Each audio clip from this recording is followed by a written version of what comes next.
Peer নিয়ে আলোচনা চলতেছে। তবে আমি খুশি, এক সময় যারা প্রচলিত নির্বাচনকে হারাম মনে করত, এক সময় যারা প্রচলিত নির্বাচনকে হারাম মনে করত, এখন সেই প্রচলিত নির্বাচনকে তারা পিয়ারের কারণে, হালাল তো দূরের কথা, এইটাকে সুন্নত বানায় দিয়েছে। এটা ভালো, এটা উন্নতি হয়েছে কমপক্ষে। একসময় নির্বাচনকে হারাম মনে করত, এখন পিয়ারকে তারা হারাম মনে করে। অথচ আল্লাহর বান্দা পিয়ার কি জিনিস জানিই না। সংখ্যা আনুপাতিক হারে নির্বাচন হবে। দেখেন, গোটা দুনিয়ার মধ্যে বিভিন্ন পদ্ধতিতে নির্বাচন চলছে। এর মধ্যে 170টা দেশে নির্বাচন হয়, তার মধ্যে 91টা দেশে পিয়ার সিস্টেম নির্বাচন হয়। পিয়ারের হাজারো পদ্ধতি আছে। আসলে মূল ব্যাখ্যাটা কোন জায়গায়? সংসদ যারা সদস্য হবে তাদের কাজটা কি, এইটা নির্ধারণ করার আগ পর্যন্ত সব জায়গায় গ্যাঞ্জাম লাগবে। স্থানীয় সরকারের কাজটা কি, যেমন চেয়ারম্যান, উপজেলার চেয়ারম্যান, মেয়র, মেম্বার, জেলা পরিষদের চেয়ারম্যান, এদের কাজটা কি?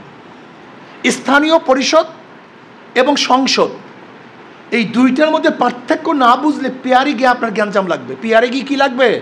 ভেজাল লাগবে, গ্যাঞ্জাম লাগবে। আমরা মনে করি সংসদ সদস্যের মূল কাজ হলো আইন প্রণয়ন করা, আইন বাস্তবায়ন করা। আর স্থানীয় সরকারের কাজ হলো উন্নয়ন করা। এই রাস্তা লাগবে, ঘাট লাগবে, পোল লাগবে, ব্রিজ লাগবে, এটার কাজ হলো স্থানীয় সরকার, চেয়ারম্যান, মেম্বার, উপজেলার চেয়ারম্যান, জেলা পরিষদের চেয়ারম্যান, মেয়র, কথাটা বুঝাতে পারিনি, এদের কাজ হলো স্থানীয় উন্নয়ন করা। আর এমপিদের কাজ হলো আইন প্রণয়ন করা, আইন বাস্তবায়ন করা। কোন জায়গায় আইন প্রয়োগ হচ্ছে না, কোন জায়গায় আইনের অবস্থাটা কি, কোন জায়গায় চুরি হচ্ছে, ডাকাতি হচ্ছে, আইন শৃঙ্খলার খেলাপ হচ্ছে, সেক্রেটারিদের কাছে, সচিবদের কাছে প্রেশার ক্রিয়েট করবে, তারা দেশটাকে সুন্দর সুস্থ রাখার চেষ্টা করবে। এর জন্য দরকারটা কি? যোগ্যতা সম্পন্ন কিছু মেম্বার অফ পার্লামেন্ট, সংসদ যারা সদস্য হবে তাদের মধ্যে যোগ্যতা থাকা চাই। কি থাকা চাই?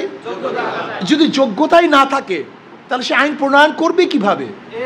যদি যোগ্যতাই না থাকে, তার সেক্রেটারি, যে সচিব, সে তো অনেক শিক্ষিত, অনেক জ্ঞানী, তাকে প্রেশার ক্রিয়েট করবে কিভাবে? যৌক্তিক তার কাছে আলোচনা করবে কিভাবে?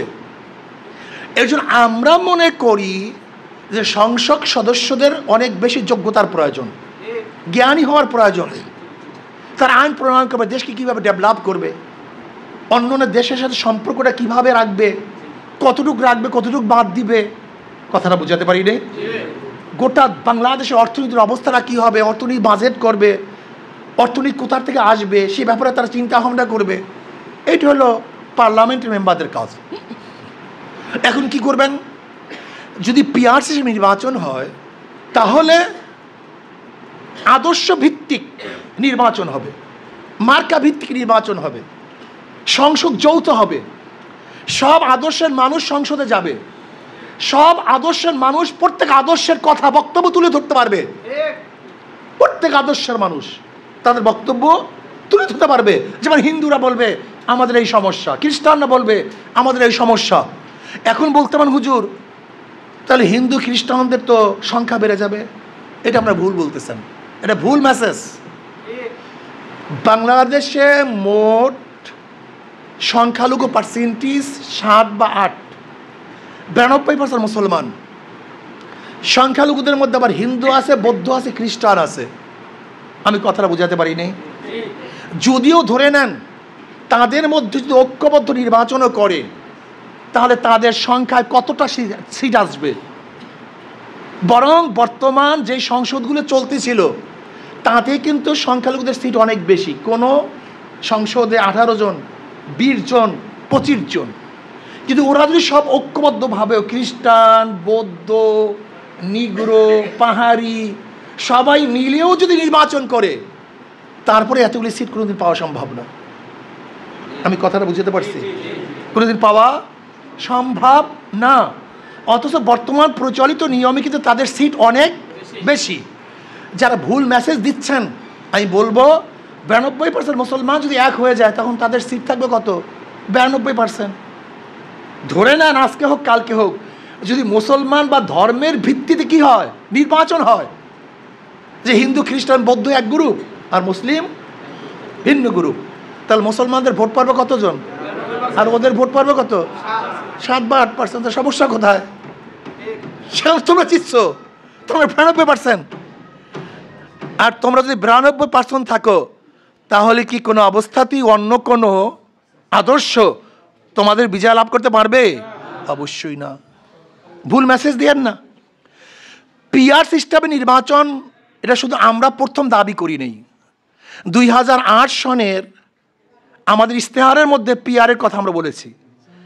এই বক্তব্য শুধু আমাদের না, আপনারা দেখেছেন প্রধান বিচারপতি যিনি নির্বাচন কমিশন প্রধান ছিলেন আব্দুর রউফ সাহেব, তিনিও কিন্তু অনেক আগে পিআরের কথা বলেছেন। হাবিবুল আউয়াল সাহেব যিনি নির্বাচন কমিশন ইসির প্রধান ছিলেন, ইসি ছিলেন, তিনিও কিন্তু পিআরের বক্তব্য দিয়েছেন।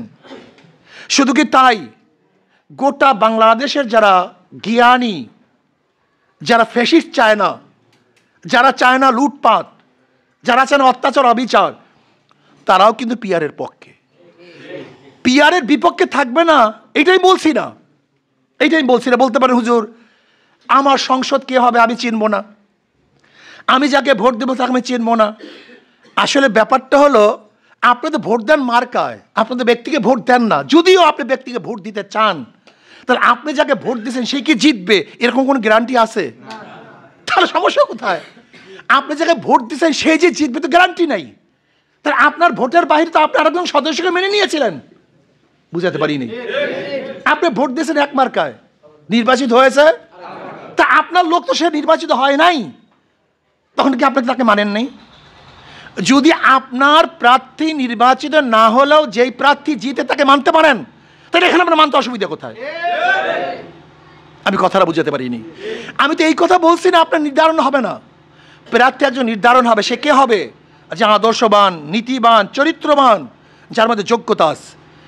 এখন যে সিস্টেমে নির্বাচন হচ্ছে তাতে অবস্থাটা কি হয়? চোর, ডাকাত, বদমাশ, লুটেরা, গুন্ডারা অবৈধ টাকার মাধ্যমে পেশি শক্তি ব্যবহার করে তারা নির্বাচিত হয়। তারা এলাকার মধ্যে সেই টাকা উঠাবার জন্য চাঁদা তুলে, লুট করে, খুন করে, গুম করে, অবৈধ টাকা দিয়ে ভোট ক্রয় করে। কিন্তু পিআর সিস্টেমে নির্বাচন হলে অবৈধ টাকার সরাসরি থাকবে না, গুন্ডারা ক্ষমতায় যেতে পারবে না, চাঁদাবাজি চিরতরে বন্ধ হয়ে যাবে। আজকে কি করতেছে আমরা সংসদ সদস্যরা বিজি কি করে? বাজেট করে ব্রিজের উপরে। এই বাজেট কেন করে? চুরি করার জন্য।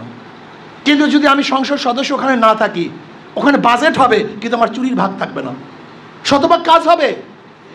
যাই হোক, আমি যেটা বলতেছিলাম, এদেশের জন্য পিআর সিস্টেম সবচেয়ে নিরাপদ। সব দলের সব আদর্শের মানুষ তারা সংসদের সদস্য হিসাবে যাবে, তাদের মত ব্যক্ত করবে। গোটা বাংলাদেশের লাফালাফি, কাটাকাটি, মিছিল মিটিং রাস্তায় না করে সংসদে বসে কথা বলবে। মানুষ নিরাপদে থাকবে, হরতাল থাকবে না, গুম থাকবে না, অবরোধ থাকবে না, কিচ্ছু থাকবে না। প্রত্যেকের আদর্শ সংসদে কথা বলবে। সমস্যা কোথায়? জাতীয় সংসদ হবে, নিরাপদ হবে। বলতে পারেন সংসদ বারবার ভেঙে যাবে। এখনও যদি পার্সেন্টেজে ভোট না পান তাহলে সংসদ ভাঙার কি সম্ভাবনা নাই?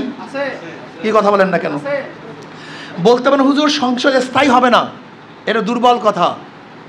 বরং আমি মনে করি পিআর সিস্টেমের নির্বাচনে সংসদ স্থায়ী থাকবে।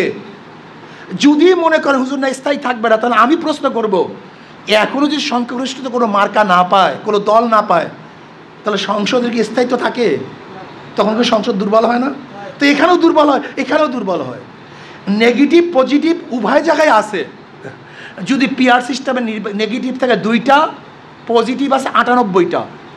আর বর্তমান প্রচারিত নির্বাচনে যদি পজিটিভ থাকে 2টা, নেগেটিভ 98টা। দেখেন প্রত্যেক জায়গায় ভালো মন্দ আছে।